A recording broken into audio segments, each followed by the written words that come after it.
Welcome, my soft-thinking listener. You've found yourself in the company of the Sleepy Sloth once again. A slow, scientifically minded fellow, who enjoys myths, lineage complexities, and things that ripple quietly through time. I must tell you something before we begin. Today, I consider myself a scientist in Greek mythological family histories. A scientist who is almost always correct, except for those few times when I am not.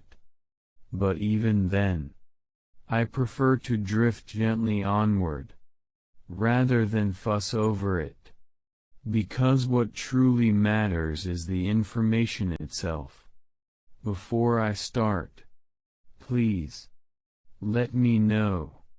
What is the most boring thing you would secretly love hearing about? Let me know gently, in the comments. Now, let us begin today's episode of the House of Achilles. The House of Achilles begins its quietly complicated story with Peleus, a mortal king of Thessaly, whose life was punctuated by prior marriages and political alliances that were neither particularly victorious nor particularly neat. These earlier unions, and their subtle tensions,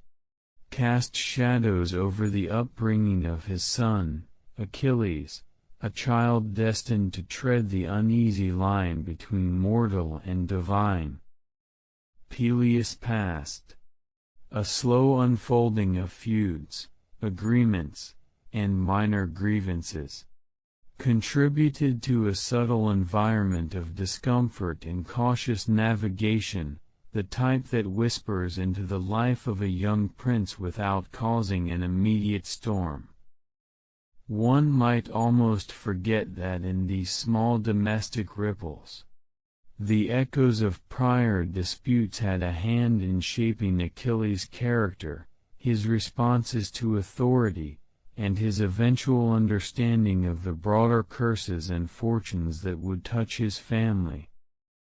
These influences, though not dramatic, are important, because they are slow-moving currents in the otherwise placid waters of mythological upbringing. But first, a slow little detour. For this extra interesting fact, Peleus' interactions with Chiron, the wise centaur who tutored many heroes, were tinged by prior disputes, some barely remembered and others barely acknowledged. This background, subtle and dusty with the sands of time, influenced how Chiron approached Achilles' training, as well as how Achilles internalized lessons about morality, fate, and bodily prowess. And now, gently onward, we must consider Achilles himself, a unique blend of mortal and divine lineage. His mother, Thetis, a sea goddess whose presence was quiet yet profoundly influential, sought to make him immortal, dipping him into pools and performing rituals whose precise details are debated even among scholars who study these things endlessly. This divine interference, subtle as a soft tide, created a lifelong tension within the family, an interplay of protective care and unintended consequence, leaving Achilles' famous heel as a delicate, singular vulnerability. It is not exciting, not even a little bit. And that is just perfect. Each thread, Peleus' past marriages, his feuds, the tutelage under Chiron, and Thetis' delicate interventions, comes together like faintly interwoven fibers in a slowly aging tapestry, a gentle family curse not loud or boisterous, but persistent enough to shape history in almost imperceptible ways. Achilles' story, quietly threaded through the subtle networks of the divine, becomes more intricate when we consider his maternal siblings, those minor sea deities whose existences ripple gently along the watery edges of Olympus. These siblings,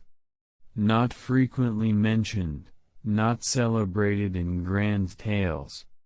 had little direct influence upon the daily life of young Achilles, who mostly observed them from a distance through the half-transparent veil of divine awareness. Yet their presence, as distant cousins of tide and wave, subtly linked him to intrigues and motions of the gods that moved almost imperceptibly, like slow eddies in a calm pond. Each tiny interaction, or even the knowledge of their existence, carried quiet implications. A messenger of the sea might glance upon him with curiosity, a ripple might reach the shore at the right moment to shape a seemingly mundane event, and these imperceptible touches gathered to form a faintly tangible sense of connection to forces that were not entirely predictable. This sense of belonging to both mortal and divine spheres,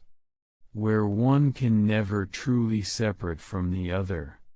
created a soft, pervasive tension around him, which would unfold gradually, like moss growing on a rock, almost imperceptibly, over many seasons. It is within this gentle network of distant relations that Achilles' earliest experiences with divine influence quietly brewed, setting the stage for subtle conflicts and a life touched both by care and by constraint, where even small ripples of attention could create effects long before any observer might notice. The dual nature of Achilles, half mortal and half divine, carried more than the quiet blessing of immortality, it carried the faint weight of divine suspicion. Gods like Hera, whose attentions were as measured as the slow turning of celestial spheres, regarded him with a combination of disinterest and quiet caution, their subtle disfavor exerting soft pressure upon the household of Peleus and Thetis. This indirect tension, created by the mingling of divine favor and divine jealousy, was like a light draft through an open corridor, almost imperceptible but constant, nudging behaviors, decisions, and even casual remarks into patterns that hinted at future misfortune.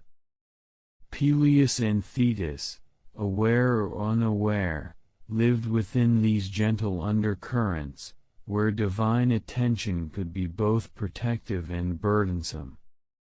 It is remarkable, in a mundane sort of way, how a household might experience the soft brush of immortal eyes and feel the quiet shaping of fate without dramatic storms, for it is the invisible and almost imperceptible influence that often lasts the longest, quietly guiding choices, and teaching patience, caution, and observation without the harsh clamor of urgency or alarm. In this tension, one can almost feel the slow pulse of prophecy pressing against the edges of ordinary life. Even the most carefully woven protections could not prevent the persistence of a singular vulnerability, the infamous heel of Achilles. This small area of unguarded flesh, foretold in prophecy and remembered by parents with a gentle, anxious awareness, remained his only mortal point amidst a body otherwise brushed with divine touch. The heel's quiet fragility influenced not his immediate actions so much as the faint, ongoing knowledge that perfection was impossible, that even the most extraordinary bodies carry a trace of human limitation. It is a reminder, softly whispered by fate, that vulnerability is universal, that no amount of ritual or dipping into mystical waters could entirely erase the subtle imperfections of existence. This awareness hovered over the family like a delicate, barely moving mist, always present yet never urgent, shaping attitudes and soft decisions in ways that are almost imperceptible to casual observation. One might imagine Peleus and Thetis pondering it quietly, sometimes with long, slow sighs, tracing the contours of worry across afternoons where the sun fell lazily upon the floor. And yet, perhaps the most quietly disheartening influence was the prophecy of Achilles' short life. Not dramatic in its immediacy, but persistent, it brought an enduring, gentle sorrow to his parents. Knowing that their child's days were numbered, and that heroic exploits would unfold in tandem with inevitable mortality, created a soft, constant awareness of transience. Peleus and Thetis lived under this subdued shadow, making careful decisions and subtle preparations, sometimes pausing for reflection or small rituals in the hope of softening what could not be changed. The weight of foresight in this sense, though not loud or terrifying, suffused the household with a contemplative rhythm, as if each movement, each glance, each tender instruction was gently guided by the invisible hand of inevitable destiny. It is a kind of sorrow that one can carry quietly, almost like a soft cloak that warms as much as it constrains, allowing love to coexist with awareness of limitation. And so, the House of Achilles, in all its mortal and divine complexity, moved forward, each day brushing against prophecy, vulnerability, and distant sibling currents, a slow, measured unfolding that whispers quietly to anyone who observes without haste.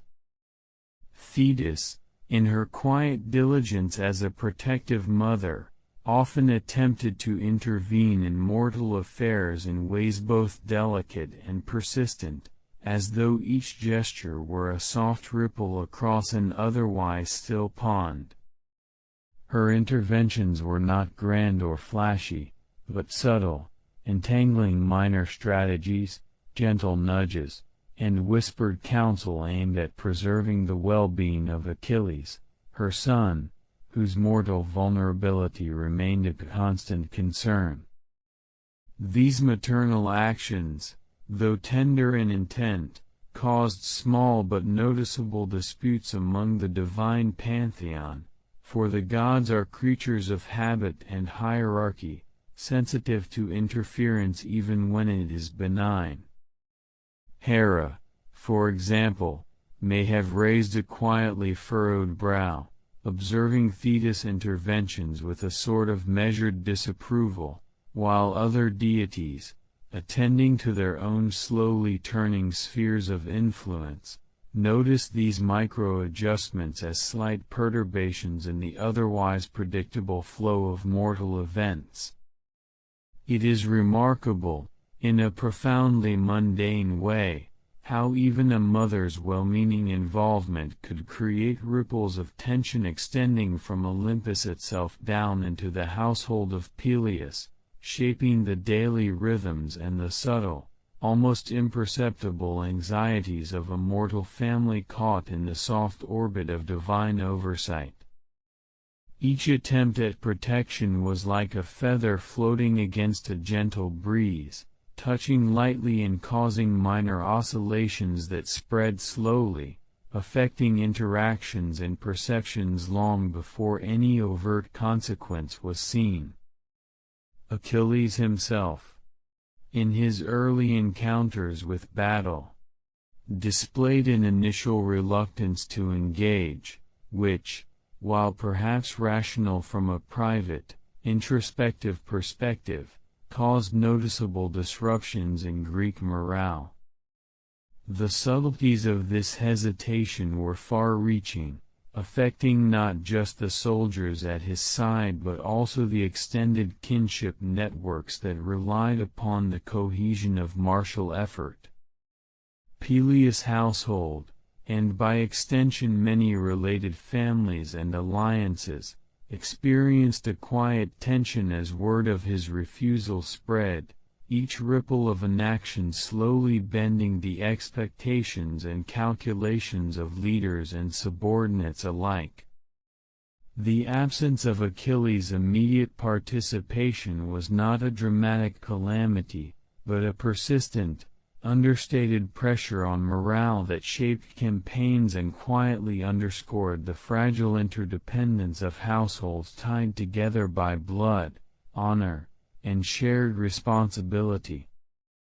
Each small decision of a single hero, therefore, echoed through the familial and allied networks, demonstrating that even the absence of action carries weight, and that the soft currents of hesitation can travel far through structures designed to support cohesion and mutual reliance. When Agamemnon insulted Achilles, the resulting anger prompted a temporary withdrawal from the field, which, in its quiet insistence, stressed the delicate fabric of alliances among kin. This withdrawal, slow and deliberate, demonstrated that interpersonal slights, even ones seemingly trivial in the grand narratives of war, can influence not only immediate decisions but also the broader relational landscape connecting households, warriors, and distant supporters. Alliances, though robust in theory, are quietly sensitive to the emotional tides of prominent figures, and Achilles' absence served as a gentle, persistent reminder that relationships are maintained not merely by contracts or mutual interest, but also by the subtle attentions and recognitions that individuals afford to one another. This interplay of pride, slight, and consequence flowed through the Greek camp like a faint current, imperceptible at first, then steadily shaping choices, communications, and trust among those connected to the household, highlighting the soft interdependencies that govern both mortal and semi-divine networks. Achilles' friendship with Patroclus serves as an enduring example of how personal bonds illuminate the vulnerabilities of a household engaged in external conflicts.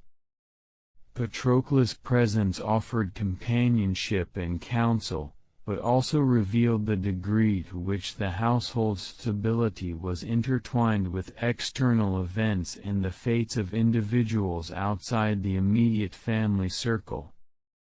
The loss or endangerment of such a companion created subtle, reverberating anxiety, echoing through relationships and allegiances with kin, and highlighting that even in the mundane rhythms of companionship and loyalty, the House of Achilles faced pressures shaped by the wider world. The protective routines, the whispered strategies, the minor tensions of pride and honor, all coalesced into a gently unfolding pattern of influence, where each movement, each hesitation, each intervention contributed quietly, persistently, and almost imperceptibly to the slow, meandering history of this singularly remarkable, and entirely unhurried, household. Patroclus, a companion whose presence in Achilles' life was marked by quiet constancy and gentle influence, was treated within the household almost as a member of the family itself, a participant in routines, conversations, and the slow, unremarkable rhythms of daily life that precede great events in myth. His interactions with Achilles were neither fleeting nor dramatic in appearance, yet they carried an understated weight, as if every shared meal, every discussion of minor tactics, and every leisurely moment in the sun or shade of camp contributed to a fabric of trust and subtle dependency. When Patroclus fell in battle, the grief experienced by Achilles was not an immediate roar of fury, but a lingering, pervasive sorrow that wove itself through his thoughts and actions like a slow, winding fog. Peleus and Thetis, observing this mourning, must have felt the soft yet inexorable pull of anxiety and loss, for it is remarkable, though not in an exciting way, how the absence of a single companion can shift the atmosphere of an entire household. Grief, in this sense, is more than emotion, it is an almost tactile presence, touching everything, settling over meals, conversations, and even the quietest of reflections, like dew upon moss. The quiet attention given to Patroclus in life, and the profound awareness of his absence in death, illustrates that households, even those containing heroes and demigods, are susceptible to the small, slow ripples of human attachment, which can persist indefinitely and shape the tenor of existence in ways almost imperceptible to the casual observer. The wrath of Achilles following Patroclus' death unfolded in a manner that was both thorough and deliberate, a calculated reaction that swept across the battlefield with a careful, if relentless, consistency. This rage, though centered upon the immediate loss of his beloved companion, indirectly affected the families allied to both the Greeks and the Trojans, creating small cascades of consequence that traveled quietly through relational networks. The death of Trojans under Achilles' hand was not only a martial event but also a social one, wherein households connected through marriage, loyalty, and kinship found themselves subjected to the soft but persistent pressures of grief, revenge, and strategic realignment. Each act of vengeance rippled outward, like a slowly spinning gear in an enormous machine, touching distant branches of alliance with subtle, cumulative impact. These effects, though not sensational in their immediate perception, accumulate over time, subtly shaping family decisions, travel, provisions, and even ceremonial observances. In the mundane, almost imperceptible adjustments of these households, altering routines, performing extra rituals, or whispering cautious words of counsel, the legacy of Achilles' anger can be traced with a quiet persistence, a testament to how interpersonal violence within heroic narratives can extend beyond its ostensible scope, creating a tapestry of minor anxieties that stretch across the slow-moving world of kinship and obligation. The legacy of grief and vengeance stemming from Patroclus' death persisted in allied households, manifesting not as dramatic upheaval, but as a slow, enveloping sense of caution, reflection, and, in some cases, quiet sorrow. Families related to the Greeks, whose sons or nephews might have fought alongside Patroclus, carried an awareness of his absence and the resulting turbulence in Achilles' disposition.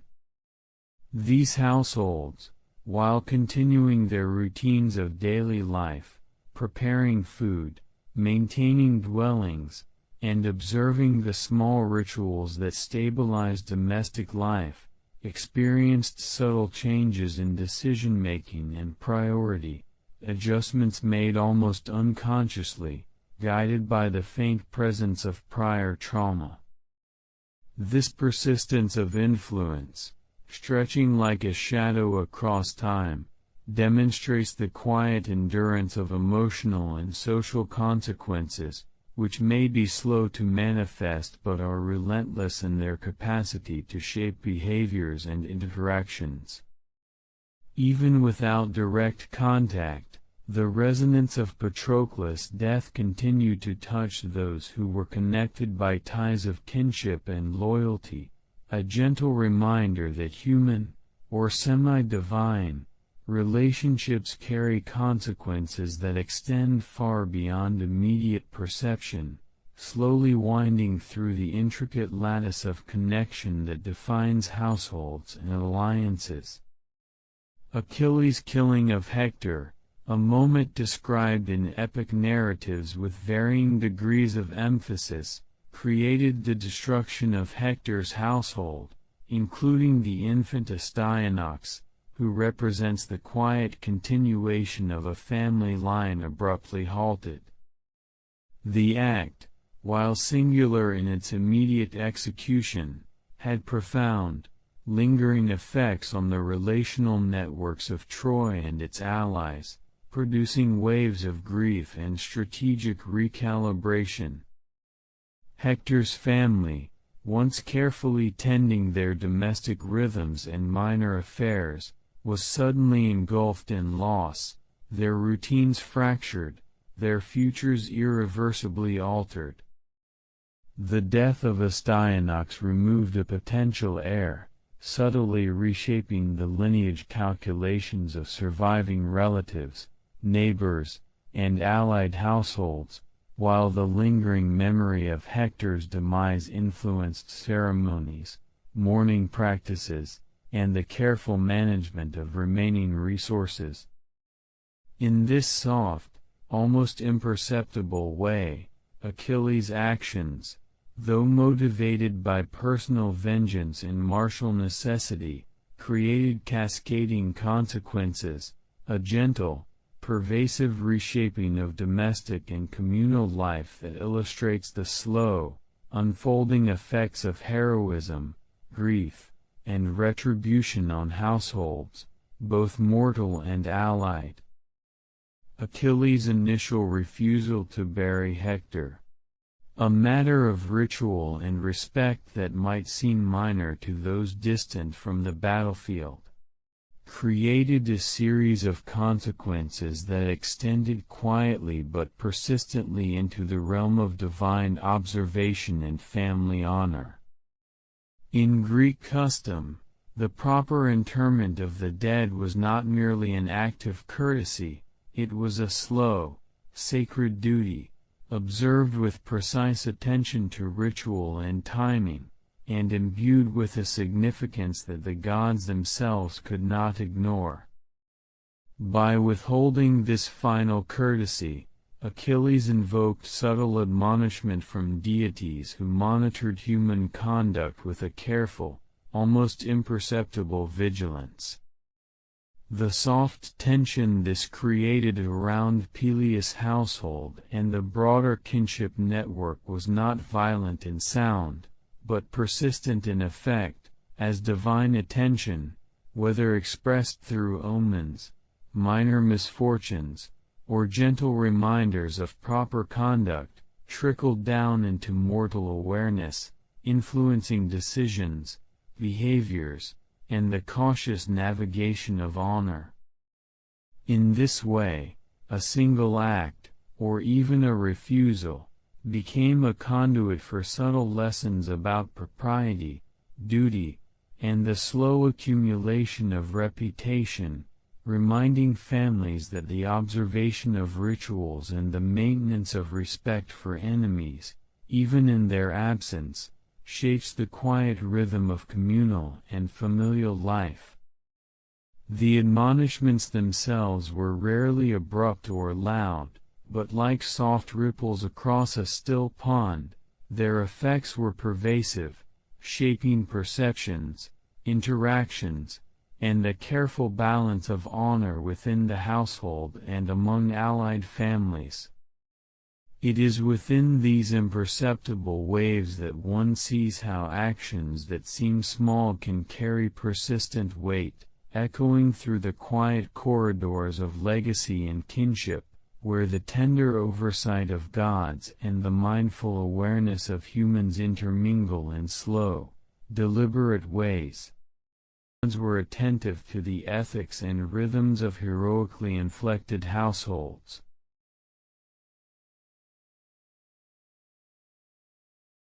Conflicts arising from these bonds, though muted in sound and almost imperceptible in immediate effect, gradually reshaped perceptions of honor, respect, and loyalty within the household, and by extension, among allied families who observed the interactions with quiet interest or subtle judgment.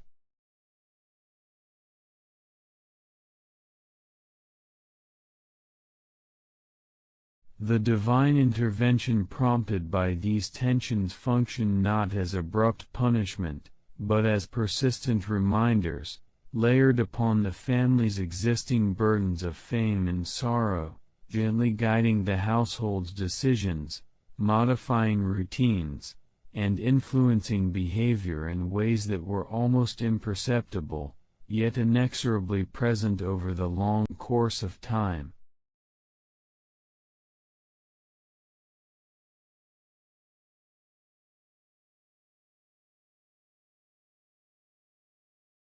Achilles' involvement in funeral rites, including the elaborate games held for Patroclus, exemplifies the slow, deliberate obligations of family and kinship that intertwine with heroism.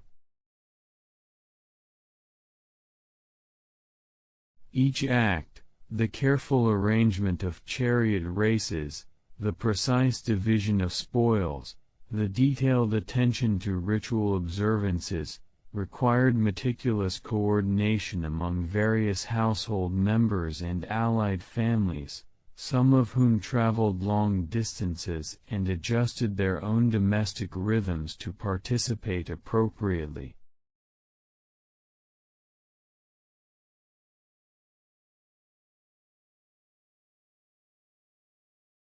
These ceremonies, while ostensibly honors to the deceased, functioned as a network of social reinforcement, subtly reminding participants of their interconnected duties, privileges, and the slow accrual of respect and reputation.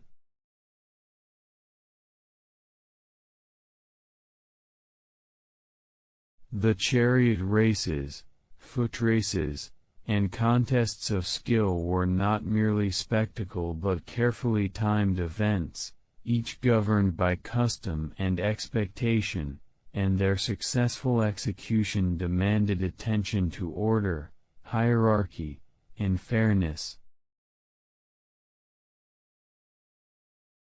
Even minor oversights, such as an incorrectly assigned prize or an improperly conducted libation, could ripple quietly through allied households, generating whispered corrections or gentle admonishments that reinforced social norms.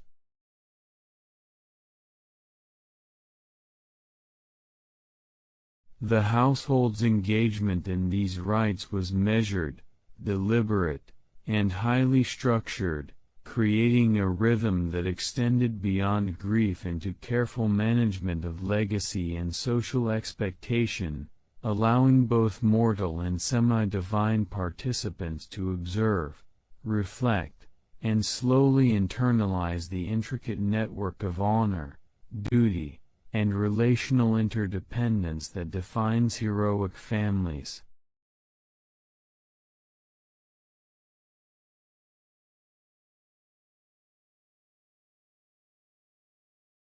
Interactions with Lycomedes' court, where Achilles spent time under the guise of concealment, introduced minor disputes concerning propriety, status, and household reputation, which were amplified subtly through observation and commentary by courtiers and attendants.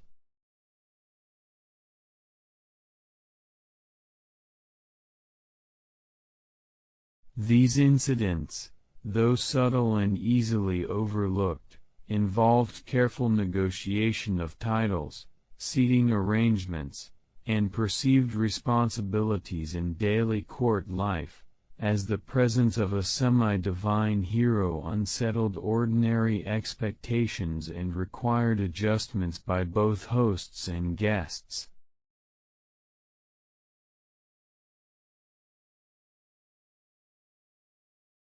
Guests might whisper over meals about perceived slights, while minor servants and attendants quietly observed gestures and attentions, noting which behaviors conformed to or violated social norms.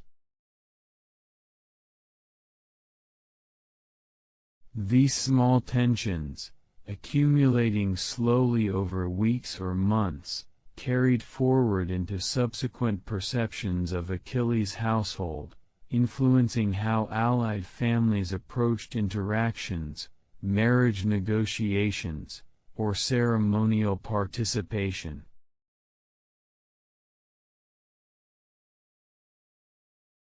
Even quiet exposure to external courts could produce cascading, long-term effects on familial standing and social cohesion, subtly reminding households that public conduct, even in seclusion, shapes reputations and establishes enduring expectations.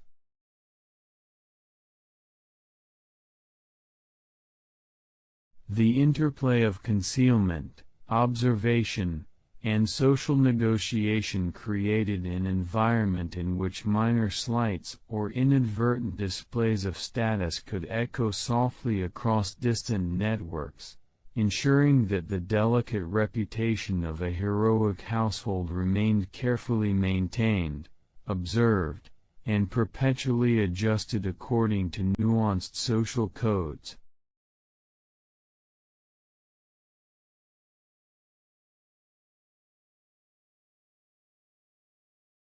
The household's public visibility, amplified by Achilles' fame and notorious temper, subjected them to ongoing scrutiny, creating a persistent, almost imperceptible influence upon surrounding communities, allied families, and distant kin.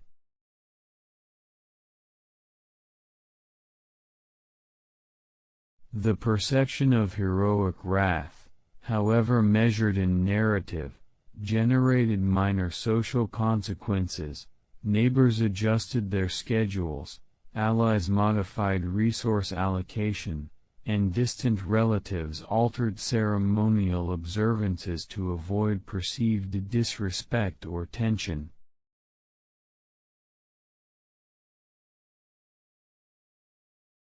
Merchants and minor functionaries, observing the household from afar, quietly recalibrated their conduct to reflect the presence of an unpredictable yet revered figure, while domestic routines were slowly synchronized with expectations imposed by legend and rumor.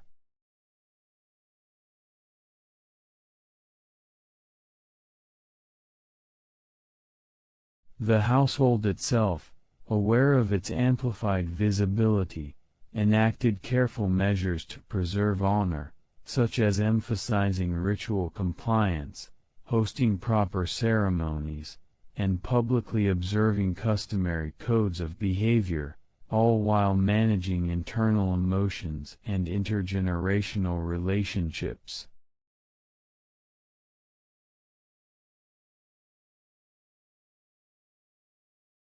In this manner, fame and temper extend quietly into the mundane, reshaping household life in gentle, inexorable ways, leaving a subtle imprint on social interactions, family obligations, and the slow, deliberate construction of enduring reputation across both local and extended networks.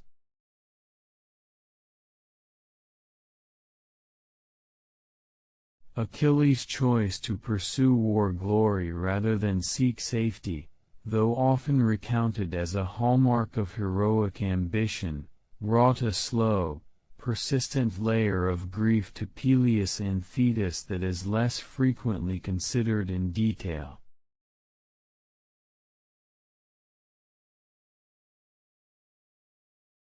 Their sorrow was not abrupt or sensational but unfolded like a soft, continuous drizzle, touching each moment of domestic life with quiet tension and cautious anticipation.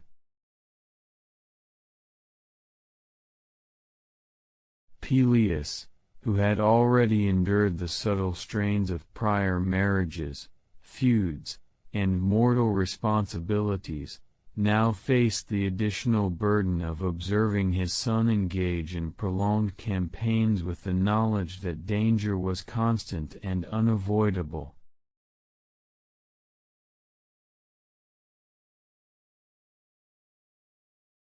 Thetis, attentive and protective, experienced a delicate, almost imperceptible anxiety that ebbed and flowed with reports of Achilles' movements, his health, and the outcomes of battles both large and small.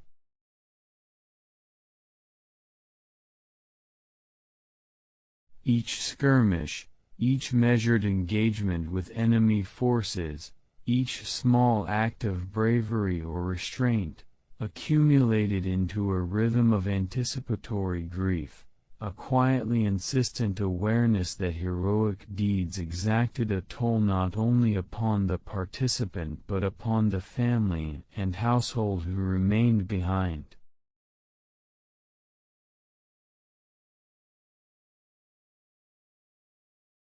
The prolonged nature of this grief created a subtle, enduring tension within their home, influencing decisions, conversations, and even the small, mundane routines of care, provision, and counsel, as both mortal and semi-divine members of the household attempted to navigate the slow currents of fate, honor, and obligation.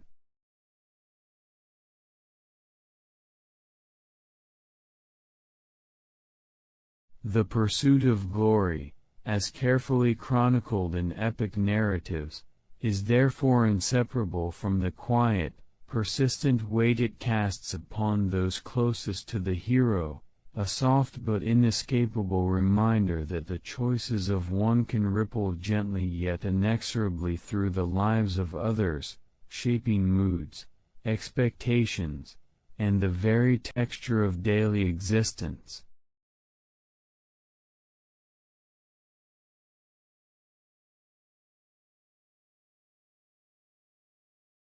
Allies who suffered the loss of family members due to Achilles' actions, whether in the heat of battle or through strategic reprisal, became participants in subtle cycles of vengeance that slowly extended the influence of his household's misfortune across generations and regions.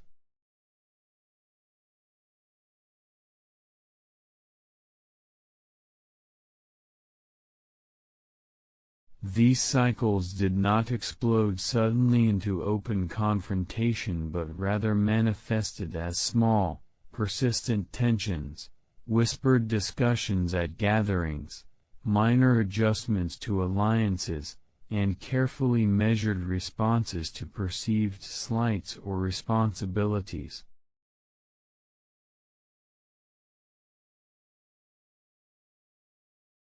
Relatives of those slain or harmed were compelled by social custom, honor, and personal grief to seek restitution or recognition in ways that could reverberate quietly yet continuously, creating an almost imperceptible web of indirect consequences touching the household of Peleus and Thetis.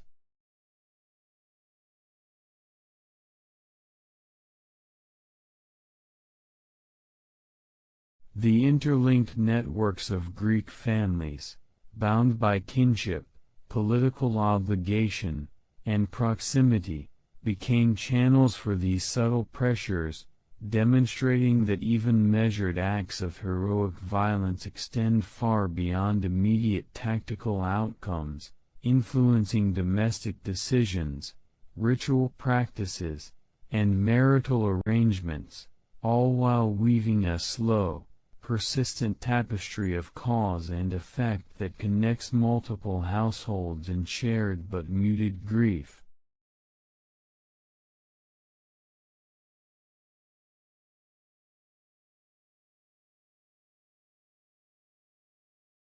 This cascading influence illustrates the enduring reach of heroism, tempered by mortal frailty and the unrelenting demands of social expectation, where vengeance and mourning move softly yet inexorably through human networks.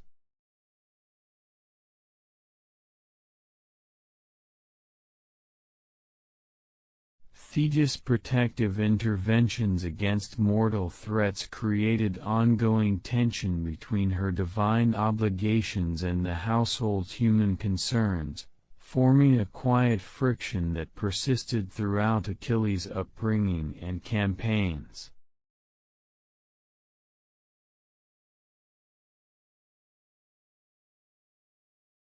Her careful attempts to shield her son from harm, whether through direct counsel, subtle manipulation of events, or guidance in strategy, occasionally clashed with human expectations of agency, honor, and proper risk, producing a persistent, slow-moving negotiation between what was divinely possible and what was socially or militarily acceptable.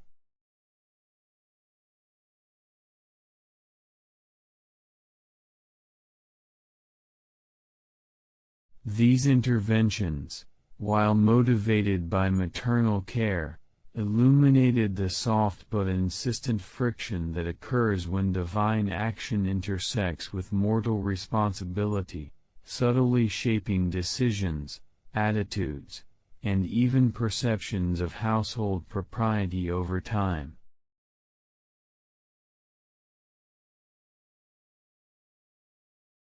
In every measured gesture, every whispered recommendation, and every minor interference, the household navigated a dual awareness, the immediate practicalities of human life and the quiet, pervasive influence of a godly presence, producing a nuanced tension that is felt rather than loudly declared, a gentle but persistent undertow in the currents of domestic and martial existence.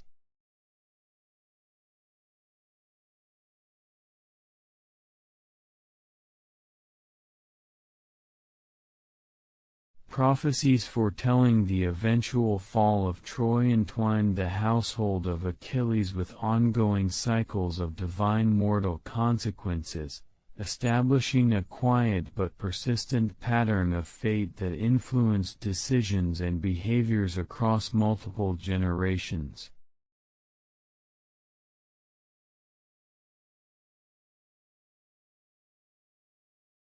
Knowledge of these prophecies, carefully communicated through oracles, signs, and omens, imbued domestic and martial life with a sense of measured inevitability, where the actions of Peleus, Thetis, and Achilles were observed not only for immediate consequence but also for their slow, accumulating impact on the fulfillment of long-term divine designs.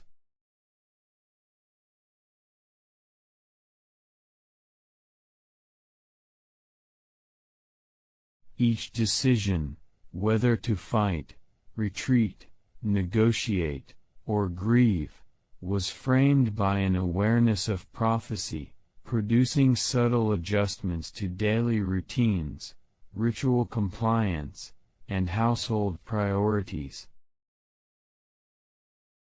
The effect of these predictions was not sudden or loud, rather, it created a gentle, almost imperceptible rhythm of tension and attentiveness, reminding each member of the household that the intersection of mortal choice and divine will is both persistent and inescapable, shaping life in measured, deliberate, and quietly inexorable ways.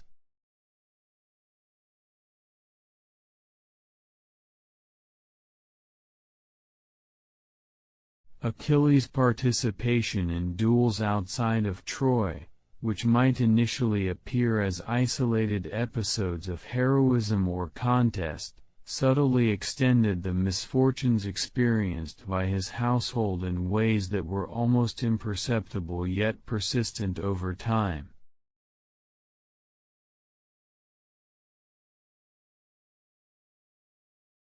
Each duel, whether against notable warriors or minor combatants, created ripples of consequence that traveled quietly through the network of families, allies, and attendants who observed or were indirectly involved.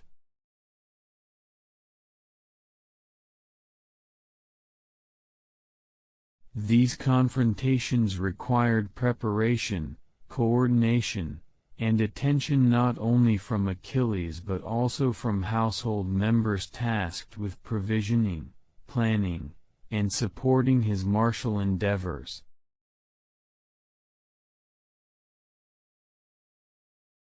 The semi-divine nature of Achilles amplified these effects, for his victories or injuries were not simply martial results, they carried social and relational weight, gently influencing the perceptions of allied and neighboring households.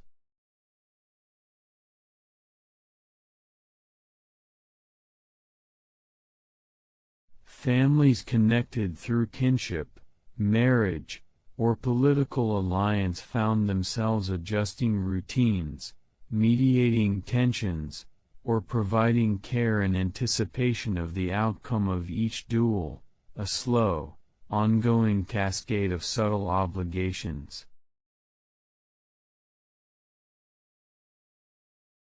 Even minor duels, fought far from the city of Troy, generated cumulative pressure on domestic and extended households, embedding small layers of grief, anxiety, or social obligation into their quiet rhythms, producing what could be described as a diffuse but persistent shadow of misfortune, ever soft yet inescapable, lingering in the background of daily life, meals, and conversations, as if the very presence of heroism carries with it a gentle but inexorable weight.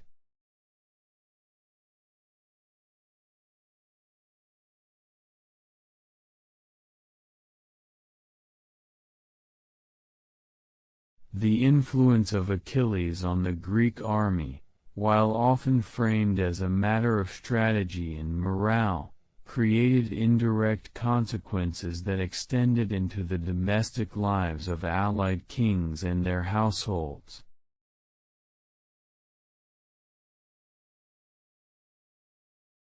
Decisions made by or in consultation with Achilles, whether tactical advice, the timing of engagement, or even moments of personal anger, rippled outward into the lives of kings responsible for provisioning troops, negotiating alliances, and maintaining the stability of their own familial lines.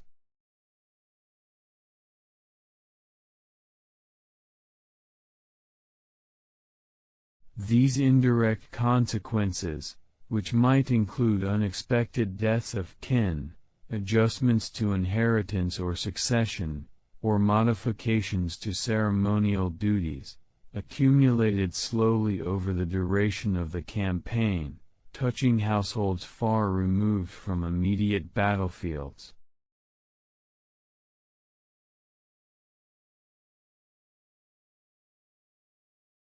The impact was not always visible, yet attentive observers and chroniclers would note subtle shifts in routines, ceremonies, and inter-household interactions that demonstrated the quiet, persistent influence of a single prominent warrior on multiple generations of families.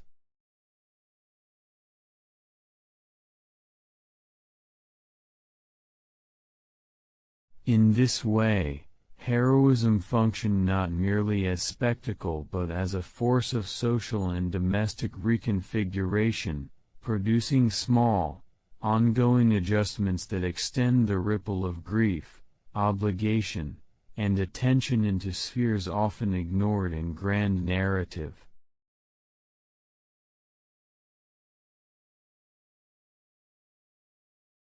Achilles' violent acts, whether executed in combat or in response to personal grief, frequently generated secondary misfortunes for families not directly related to him, spreading what could be described as curse effects across multiple households.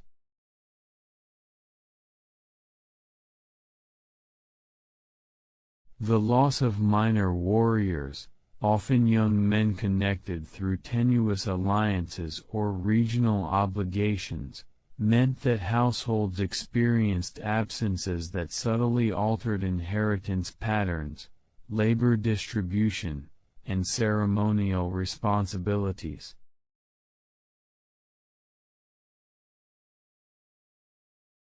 The disruption of domestic routines could involve delays in agricultural tasks, rearrangements of meals, and the careful recalibration of resources to accommodate mourning practices or minor compensatory offerings.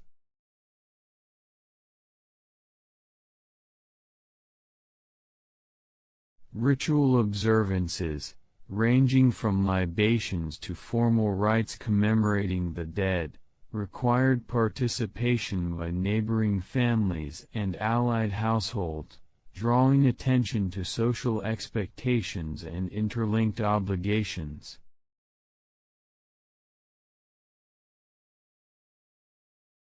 These consequences quietly threaded through kinship networks, alliances, and neighboring households, reinforcing the inescapable awareness that heroic violence carries long-term obligations and subtle social costs, shaping domestic rhythms in ways that are measured, cumulative, and gentle in presentation yet persistent in effect.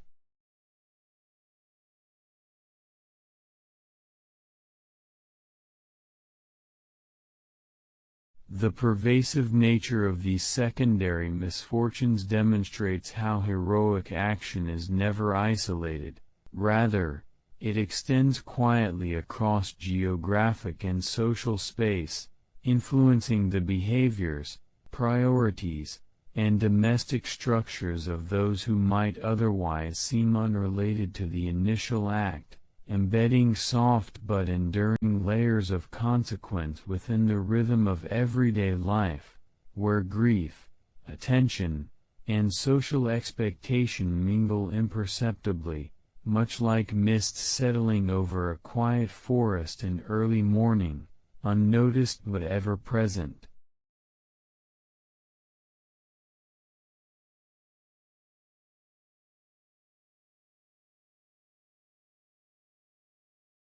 The absence of successors, subtly shaped the perception of the household among allies and neighboring families, embedding a gentle, unrelenting reminder of both the fragility and inevitability of familial continuity, and the quiet persistence of fate in the lives of mortals and demigods alike.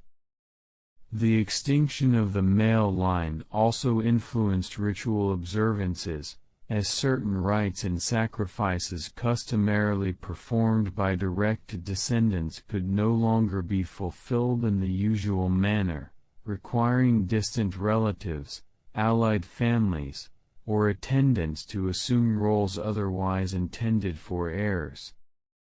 Social and ceremonial adjustments, though subtle, reinforced the awareness that even a household marked by semi-divine heroism must ultimately navigate the slow, inexorable realities of mortality, lineage, and honor, weaving a quiet, almost imperceptible thread of solemnity through domestic and public life alike.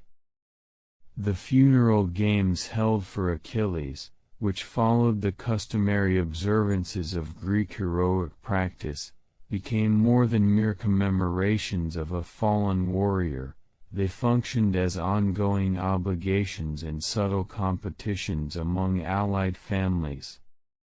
These events, carefully structured contests of chariot racing, wrestling, archery, and foot racing, required meticulous coordination of participants, attendants, and spectators, each family observing proper protocol to maintain honor and social positioning.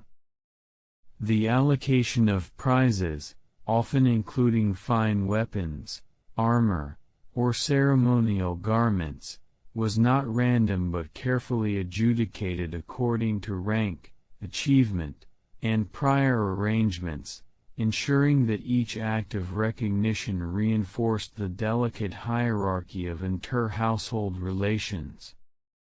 Rivalries, sometimes dormant or subtle, surfaced quietly in these settings, expressed in measured gestures, whispered commentary, and carefully timed ceremonial actions, rather than overt conflict.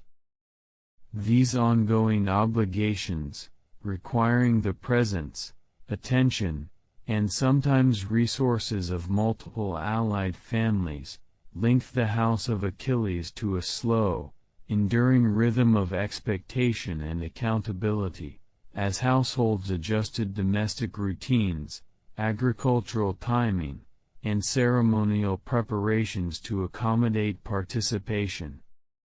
Even the most seemingly trivial arrangement, such as the order of entrance or the method of announcing victors, could carry social weight, requiring close attention and careful management. These funeral games illustrate that heroic death does not conclude responsibility but instead extends subtle obligations, weaving family interactions, honor, and remembrance into a quiet, persistent tapestry of social rhythm. Observers, chroniclers, and distant relatives all participated indirectly in these processes, their behaviors shaped gently by the lingering presence of Achilles' influence, reinforcing the intertwined nature of mourning, prestige, and familial expectation. The funeral pyre and mourning rituals for Achilles, while solemn and deeply reverent, emphasized family prestige even as they reinforced existing misfortunes, creating a complex interplay between honor and grief. The construction of the pyre, the selection of wood, the arrangement of sacrificial animals, and the recitation of lamentations followed precise ritual codes, requiring careful attention from household members, allies, and attendants alike. These practices, while commemorating the hero, also served as subtle reminders of vulnerability, mortality, and the enduring weight of household responsibilities left unresolved by his absence. Guests and allied families observed these rituals attentively, reflecting on their own duties and social positions, and in doing so, reinforced the perception that heroic death carries persistent social consequences. Even minor missteps in the ceremonial sequence, whether a libation poured too early or a hymn recited with slight deviation, were noted and sometimes quietly corrected, demonstrating the slow, careful maintenance of propriety that surrounded the household. In this way, mourning reinforced both the prestige of Peleus' household and the soft, lingering imprint of misfortune, as grief, ritual, and social observation entwined in the quiet management of domestic and allied obligations. Achilles' legendary fame, passed down through song, story, and ritual, ensured that his household was remembered for both glory and tragedy, a dual legacy carefully observed and quietly acknowledged by allied and neighboring families. Tales of valor and martial prowess circulated alongside accounts of wrath, loss, and vulnerability, creating a balanced remembrance that influenced how households approached alliances, ceremonial duties, and social interaction. Even distant families, who never witnessed his deeds firsthand, adjusted their rituals and domestic routines in subtle response to the ongoing narrative, embedding an almost imperceptible network of expectation and memory around Peleus' household. Fame, in this sense, acted like a slow-moving river, shaping social perception, domestic habits, and ceremonial attention with deliberate and persistent subtlety, leaving an enduring imprint across generations. Interactions with gods such as Apollo and Athena further complicated the household's experience, bringing divine favor and curse simultaneously, a duality that produced quiet, persistent effects. Blessings, such as guidance in battle, protection of property, or favorable omens, coexisted with tensions created by divine expectations, minor reprimands, or subtle manipulations of fate, requiring the household to navigate carefully the delicate space between mortal agency and divine will. Each intervention or observation, though gentle and often indirect, reshaped domestic routines, social interactions, and ceremonial obligations, leaving Peleus' household enmeshed in a slow, ongoing rhythm of reverence, attention, and enduring responsibility, where mortal and divine threads intertwined quietly, yet inexorably, in daily life and memory. Achilles' legendary fame, passed down through song, story, and ritual, ensured that his household was remembered for both glory and tragedy, a dual legacy carefully observed and quietly acknowledged by allied and neighboring families.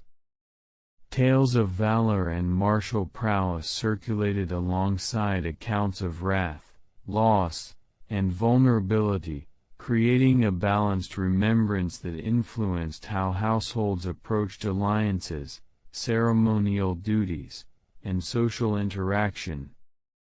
Even distant families, who never witnessed his deeds firsthand, adjusted their rituals and domestic routines in subtle response to the ongoing narrative, embedding an almost imperceptible network of expectation and memory around Peleus' household.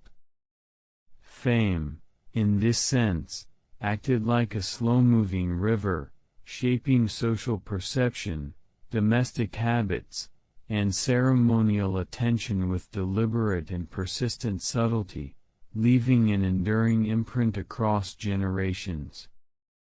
This slow imprint extended to minor details such as how attendants arranged ceremonial spaces, how gifts were exchanged among allies, and even how neighboring households organized their own heroic commemorations, reflecting the subtle but persistent power of story to influence patterns of behavior and memory. Through repeated recitation in song and epic, the household's name was carried far beyond immediate geographic or political boundaries, creating a gently expanding sphere in which the presence of Achilles was felt in manners of decorum, hospitality, and the careful attention to propriety that characterized interactions with others who respected, or cautiously observed, the legacy of a hero whose deeds were simultaneously admired and mourned. Interactions with gods such as Apollo and Athena further complicated the household's experience, bringing divine favor and curse simultaneously, a duality that produced quiet, persistent effects.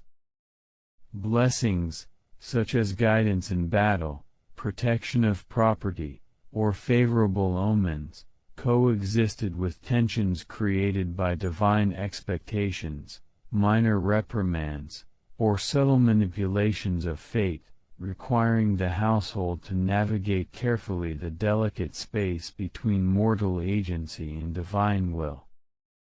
Each intervention or observation, though gentle and often indirect, reshaped domestic routines, social interactions, and ceremonial obligations, leaving Peleus' household enmeshed in a slow, ongoing rhythm of reverence, attention, and enduring responsibility, where mortal and divine threads intertwined quietly, yet inexorably, in daily life and memory. These divine interactions were reflected not only in battle preparations but also in smaller, domestic decisions, such as the timing of rituals, the allocation of household labor, and the careful placement of offerings to satisfy gods whose favor could be subtle yet consequential. Even casual visits from allied families or the presence of guests could carry the soft weight of divine observation, influencing behavior and household routines in imperceptible but persistent ways. The combination of mortal diligence and divine influence produced a household environment in which every decision, ritual, and social interaction carried echoes of approval, admonishment, or gentle expectation, creating a continuous, quietly shifting balance that shaped the lived experience of both family and household attendants alike. Achilles' legendary fame, passed down through song, story, and ritual, ensured that his household was remembered for both glory and tragedy, a dual legacy carefully observed and quietly acknowledged by allied and neighboring families.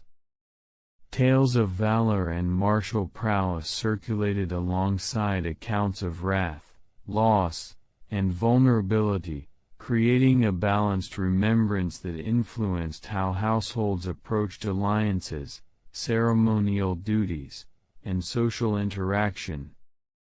Even distant families, who never witnessed his deeds firsthand, adjusted their rituals and domestic routines in subtle response to the ongoing narrative, embedding an almost imperceptible network of expectation and memory around Peleus' household.